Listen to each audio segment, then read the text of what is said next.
Isn't it wonderful to have the choir back today? Thank you. Wonderful music. Just beautiful.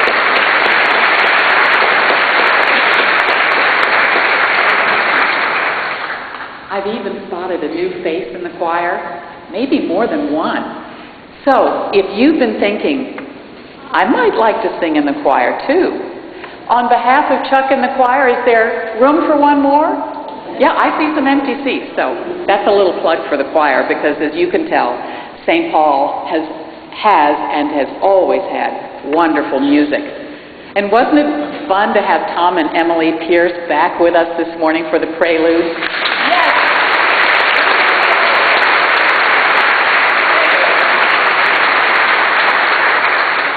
I told them they'd have to sit in front. Jean Krause, our interim conference minister, is with us. And it's good to have Jason Carstens, Vice President of our church council, as our liturgist today. And just fun to have lots of you with us. There's going to be a fun reception after the service. I went into the kitchen this morning, an hour and a half ago. There must have been 20 people in there, stirring up, cooking, brewing, mixing. So they have a lot of good food. They want you to come and have a good time together. I want to thank everyone who's been a part of the reception and the farewell dinner and all the festivities that we have had. You are very, very much appreciated. In fact, all of you who have come this morning. Earlier this week, someone on the office staff said, well, do you think the usual number of bulletins will do it? And I said, yeah, they're just putting themselves together into one service. But you proved us wrong. And we are glad to have run out of bulletins, but know that you all will share with each other when the hymns and the litanies come. I've seen this morning people I haven't seen in a long time. And I'm just not talking about St. Paul people. I'm talking about friends who have come from other congregations, friends from other denominations, people who've come to celebrate with us this morning. And I thank you all. I said to Jean Krause just a little bit ago, I really didn't plan for this. All week I've been very task-oriented. Drew and I have been meeting and trying to get the last things done. I didn't plan for being a little teary this morning. So, beware. Beware. I don't know about you, but it's been a little disorienting this week, and having one service is particularly disorienting. In fact, I talked to some folks who were here, about 7 o'clock this morning, and I said, we changed the service till 9. And they said, that's all right, we want to make sure we get our cue. But as I look back, I see they're sharing it with some good friends. So early service people meet late service people and get acquainted. We are the people of God together. It is disorienting this week to have one service. In fact, you know how it is with pastors. You can't tell stories about your children, right, Drew? You cannot. But you can tell them on your spouse. So last night as we were having supper, Harry said to me, well, it's your last Sunday tomorrow. I said, yeah. He said, guess I better go to both services.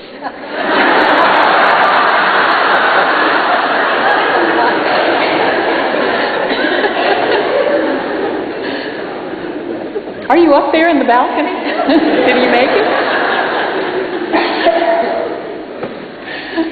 Well, it must have been pretty disorienting for that wonderful disciple, Peter. Peter, if you were here last week, you'll remember, Peter was on the crest of the wave because he had recognized who Jesus was. Jesus had asked that question of the disciples, who do people say that I am? And they had said, some say you're Elijah, and some say you're John the Baptist. Yes, but who do you say that I am, Peter? And Peter looked at Jesus and said, you are the Messiah, the Son of the living God. And Jesus had said, and you are Peter, and on this rock, on you, I will build my church, and the gates of Hades cannot prevail against it. Peter must have been feeling pretty darn good, because he not only got the right answer, but Jesus had offered to him a future, a part of a new church, a part of a new beginning, a part of something that lay ahead that must have felt to him like good things are going to happen. This little congregation of Jesus followers are going someplace. We're going to be a church. It was the first time Jesus had ever used the word church. And so there was probably anticipation on Peter's part. But as our lay readers have learned in their recent training, you always want to read a little bit before and a little bit after your text. So if you follow along from last week's verses to this week's verses, side by side in the Gospel of Matthew, you get the story that Jason just read to us. Uh-oh, Peter's in trouble. Just a few verses later, and he has completely mangled it. What happens? Well, you see, it says that from the moment Jesus is known as the Messiah, the Son of the living God, by Peter and the disciples, the Gospel says, from this time on, from this moment on, he began to tell them that he would go to Jerusalem and suffer and die. From the moment they recognize him as the Messiah, the Son of the living God, he begins to tell them, I am going to leave you. I will know suffering. I will be killed. And Peter is terribly upset about this news. He thinks good things are about to happen, and instead what Jesus says is he's going to die. And not just grow old and die, but he's going to suffer and die. And so Peter cries out to him, God forbid it. This must never happen to you. This must never happen to you. And Jesus says back to him, get behind me, Satan. You are a stumbling block. Get behind me, Satan. One minute he's a rock, and the next he's a stumbling block. Can you believe that in a matter of a few verses? Peter, who must have been glowing because he had recognized who Jesus was in God's eyes, now is a stumbling block to his friend, to his master, to the Lord. He wanted a Messiah that would come in pomp and power and prestige. He wanted the biggest church in Belleville. And in fact, Jesus says, it's not going to be that way. No royal title, no following in King David's line. In fact, not the kind of victory and triumph the world knows. Instead, the Messiah must suffer and die. And Peter doesn't like hearing that. In a funny way, it's a replay for Jesus of the temptation in the desert. Do you remember right when his ministry was starting? And he went out into the wilderness for 40 days and 40 nights, and there he was tempted. He was tempted by power and by having everything he needed and by success. And he resisted all those urges. He resisted all of that. And here Peter, one of his own, you might say perhaps his best friend among the disciples, the one in whom he has entrusted the church, now is the one who's tempting him with power again, tempting him to let go of death and do something different. So Jesus says, no. Get behind me. Get behind me. I don't want to see that kind of temptation. My eyes are on Jerusalem. My eyes are on the road to the cross. My eyes are towards death. It's a funny story, isn't it? A strange one for me to preach on the last Sunday I'm here. But I think it has a really powerful message for us. Because after Jesus talks about what that means for him, he then talks about what it means for the disciples. He says to Peter, get behind me. Get behind me. You must take up your cross if you would follow me. If you're going to take the same road I take, If you're going to be a disciple of mine, then you have to find your cross as well. You must lose your life in order to find it. It's so easy for us to say, Jesus died for me and that takes care of it all. But it doesn't, does it really? Because it's living for Jesus that's the challenge for us. Maybe dying we could do, but living every day for Jesus, living out our life as He wants us to live it willing to lose it, live it with a cross, live it walking behind Jesus. That's where He invites us to be. And actually, that's a good way to walk through life. It's a good way to find a new life. Not having to find our own way, but following the way Jesus sets out before us. And it is the Apostle Paul who describes what this new life is going to be like. We just read it to each other in our responsive reading. It's a challenging life, a life different than that of the world. It's maybe not the cross for us and physical suffering, but there still is a surrender. A giving up of self, a giving up of greed, a giving up of longing for power, or giving up of putting ourselves first. And it's taking on a new life, and that new life is love. A radically different way of life than the one we most days live. Paul says to us, "Bless those who persecute you. Live in harmony with one another. Don't repay evil for evil. Live peaceably. Never avenge yourself. Leave it to God. If your enemy thirsts, give him a drink. If your enemy hungers, feed him. Love one another with mutual affection. Overcome evil, not with more evil, but overcome evil with good." Paul's challenge to us as the church. I love that, It's the Apostle Paul talking to the people of St. Paul. Us. How to live this day and tomorrow and the day after and the year after. Let love be genuine.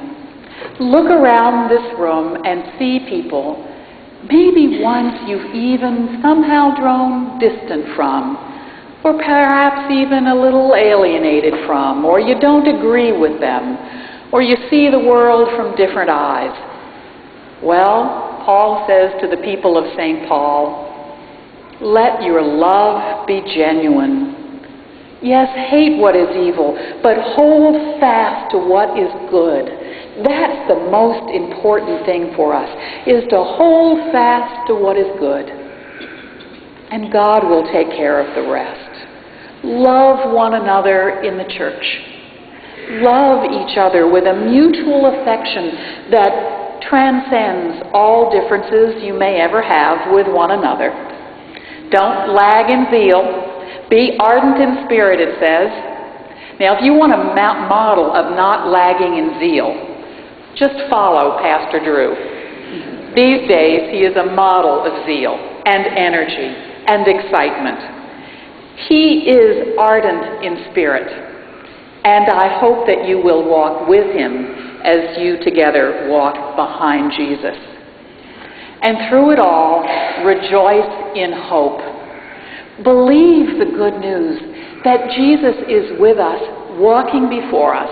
We are never alone, not individually and not as a church. And be patient in suffering.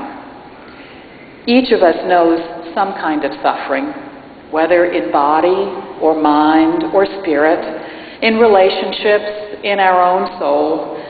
We all know some kind of suffering. And Paul says to us, St. Paul people, be patient through it all and persevere in prayer. Persevere in prayer. Believe that God hears you when you speak to God. And believe that God answers. So persevere. And through it all, Paul says, contribute to the needs of the saints. That means pitch in and help each other.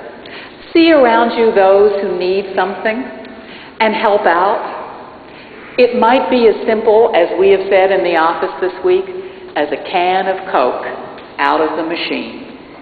Or something as great as helping someone to the hospital, or being willing to tell them that you're sorry, or finding a way to a middle ground between you.